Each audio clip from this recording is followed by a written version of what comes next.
চলতি বছর বাংলাদেশের জন্য 5টি বড় ঝুঁকি চিহ্নিত করেছে ওয়ার্ল্ড ইকোনমিক ফোরাম WEF। এর মধ্যে সবচেয়ে বড় ঝুঁকি মূল্যস্ফীতি।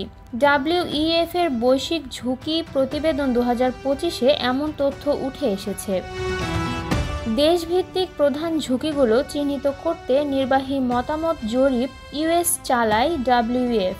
এটি মূলত ধারণাভিত্তিক জরিপে অংশগ্রহণকারীদের জিজ্ঞেস করা হয় আগামী 2 বছরে আপনার দেশের জন্য সবচেয়ে বড় চ্যালেঞ্জ কোনগুলো। অংশগ্রহণকারীদের 34টি ঝুঁকির তালিকা দেওয়া হয়, সেখান থেকে তারা 5টি প্রধান ঝুঁকি চিহ্নিত করেন। ঝুঁকির 5টি ক্ষেত্র চিহ্নিত করেছে WEF।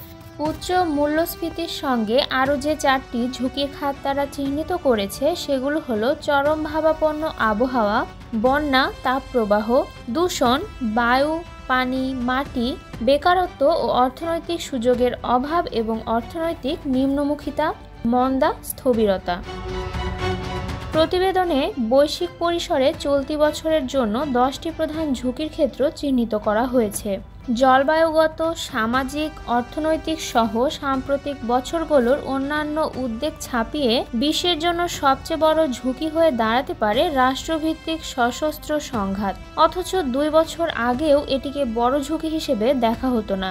বৈশ্বিক শীর্ষ 10 ঝুঁকির মধ্যে অন্যগুলো হলো চরমভাবাপন্ন আবহাওয়া, ভূ অর্থনৈতিক বিবাদ, অপতথ্য ও ভুল তথ্য, সামাজিক মেরুকরণ, বৈশ্বিক ব্যবস্থায় গুরুত্বপূর্ণ পরিবর্তন, অর্থনৈতিক সুযোগের অভাব বা বেকারত্ব, মানবাধিকার বা নাগরিক স্বাধীনতার অবক্ষয় ও অসমতা।